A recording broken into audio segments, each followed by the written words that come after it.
So you see, in this Supreme Court decision that we anticipate they will give, ordinarily, the court will either say the speaker is right or wrong. That would have been the outcome. But already, the court has taken the position that the speaker is wrong. And so I don't know any surprises that will come out of that Supreme Court decision. If the Supreme Court comes out to say that those people have not vacated their seat, what they would have done would have been to render our Constitution very useless, or the provisions of Article 97, 1, G and H, and then Articles 99 very useless. They would have set up a wrong precedent that I pray it doesn't come to bite the MPP again, because we are where we are because of the precedent they have set. And now they're seeking to set another precedent with the Supreme Court. We in the NDC are certain in our mind that some 27 days into a main election, there isn't much the MPP can do, because for 8 years, they haven't been able to do anything. So what they could not do in 8 years, I doubt they can do in 27 days or even less. But on this note, I want to say that every Ghanaian must celebrate Speaker Bargain. The Right Honorable Speaker has demonstrated the highest level of leadership. In fact, you could see that even the Supreme Court was very worried, because they kept saying Ghana is in a constitutional crisis, and the Chief Justice was practically emotional. Why is Parliament not sitting? As if the case before her was to get Parliament to sit. But the Speaker has navigated this matter in a very sophisticated manner that I think that we ought to salute him. But I think when she mentioned that they were in crisis, she was not updated at that time about that it was a lack of quorum that made Parliament. And you don't say so that. She was prompted that, and she took it back. If you say that, you would rather be indicting the Chief Justice the more, because on the fact of the matter before her, she ought to know everything. So if you say that she was, no, I don't think she was very updated. I mean, to be fair to her, she was very updated. I think you're being fair to her. Oh no, this morning, don't set the Chief Justice. She was very updated. If you say that she had no knowledge of certain things, no. She knew. Unless you want to tell me that the Chief Justice does not appreciate the workings of Parliament. But she can't know everything into detail. No, she knows everything. Oh, she knows it. So she knows it. But the point I'm making is that the Speaker ought to be celebrated. The Speaker has navigated this thing so beautifully that even when a lot of constitutional law experts thought that there could be a constitutional crisis, we don't have one. What we have now is Afenyo Markin, who is so obsessed with his title minority leader or majority leader, and so obsessed about chairs. So the MPP's problem today as we speak is not because the seats have been declared vacant or otherwise. Their problem is that they don't have chairs to sit on. That is basically the problem. Or do you see another problem? Is there any other problem? Because you see, these guys want to use propaganda, but they must know that Ghanaians have seen through them. First of all, after all the hustle and bustle, you people petitioned the Speaker to reconvene Parliament. What did the Speaker do? The Speaker obliged and actually issued a notice for Parliament to sit, and also gave the timing for sitting as 10 a.m.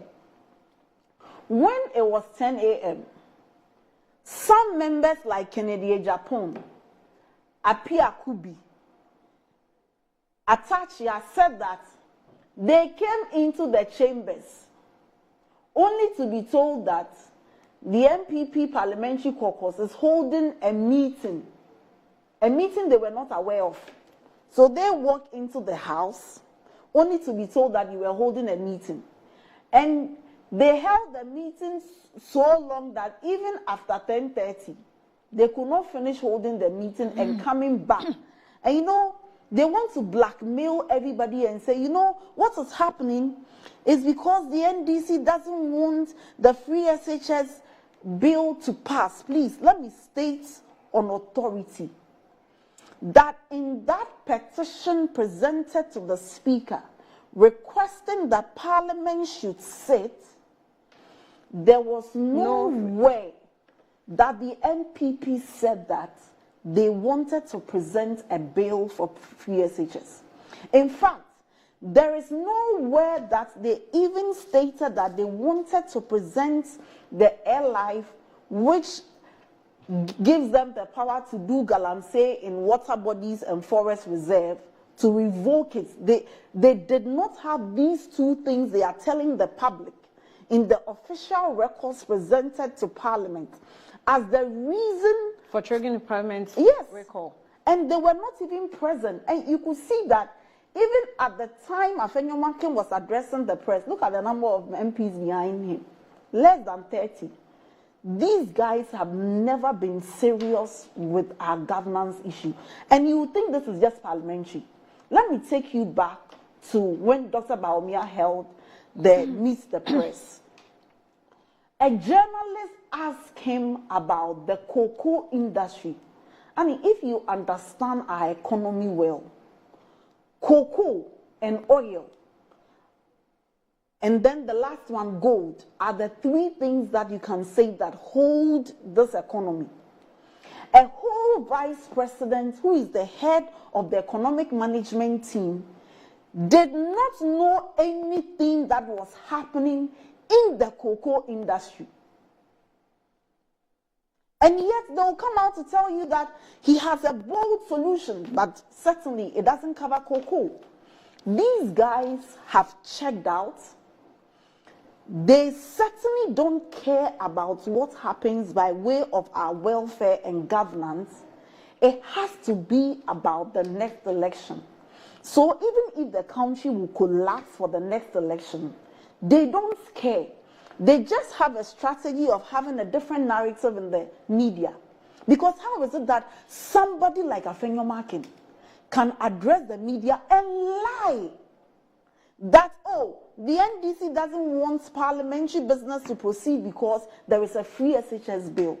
This morning, let me tell every viewer that do not let the MPP blackmail you with the free SHS and say that it's the remedy to everything. And so when they are misbehaving, when they are mismanaging the economy, when food prices are high, when we cannot get beds in our hospitals, when our children cannot get food, when pensioners are dying because this government has painfully taken away their monies, they tell you that the reason why they cannot do anything they have to do is free SHS. And you see, even now, they have run away from their own digitalization agenda to free SHS. Oh, how? No. Oh, now, what was the last time you heard? The last time Baumia was somewhere in Ashanti region, the chief told him that I don't have electricity here. So if I don't have electricity here, what is digitalization to me? It's of no relevance to me. We must hold the MPP to strict account. Everything that is happening in Parliament is not the doing of the Speaker. First of all, the Speaker didn't go to court. They went to court. They even have the privilege of getting the court to sit in record time. You know, when you file a motion, I don't know how even the Chief Justice gets to know that there is something so urgent that they have to bath and come. So they have a record time of getting the court to do their bidding and get them to give a ruling that some way, somehow, they can foresee the outcome immediately they file. What they are doing is gaslighting the people for their negligence. It is so bad that organized labor was told, do not go on strike. Keep faith with us. respect our words because we are going to revoke this LI. When it came to the most critical time, they did nothing about it. They say that, you know what, we need to give the free SHS a legal backing. When it came to the time, you presented nothing. And yet you come into the public and you speak this way. But in concluding, I want to say that the Speaker has shown that, like he said, strong men do not have to come in uniforms alone. The Speaker has shown that we can stand up to people who think that they can use and misinterpret the Constitution to suit their whims and caprices.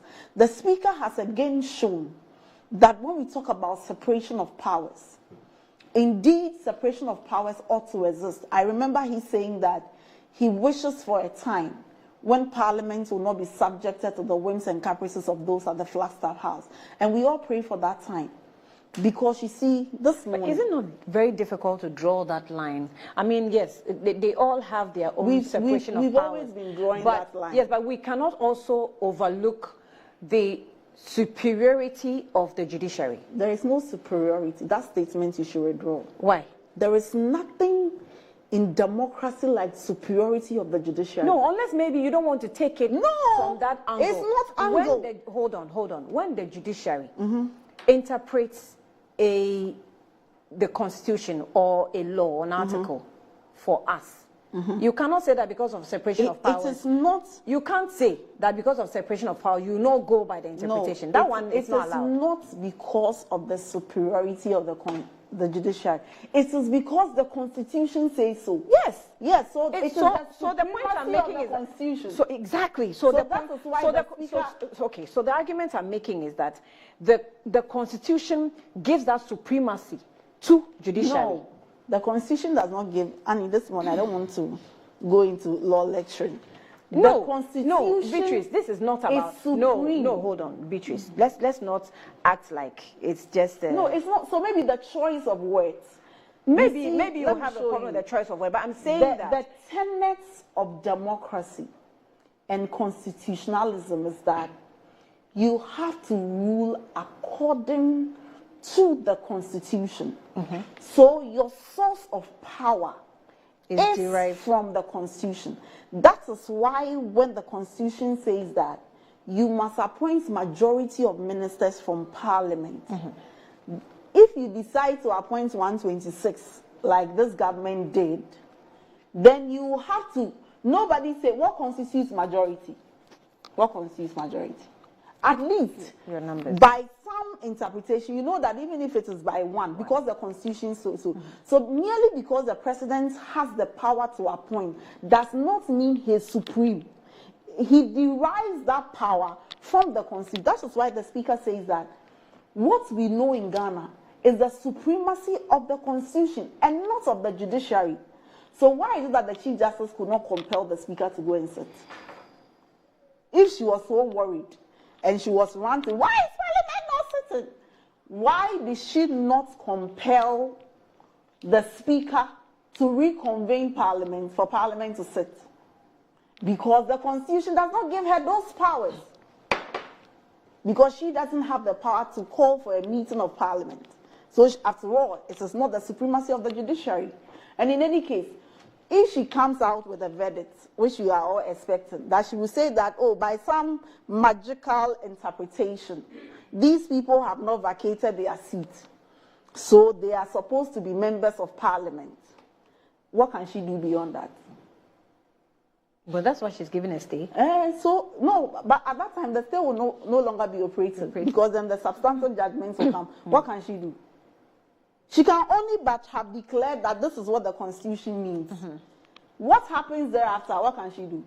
She can't do anything about it. No, she can do something about it.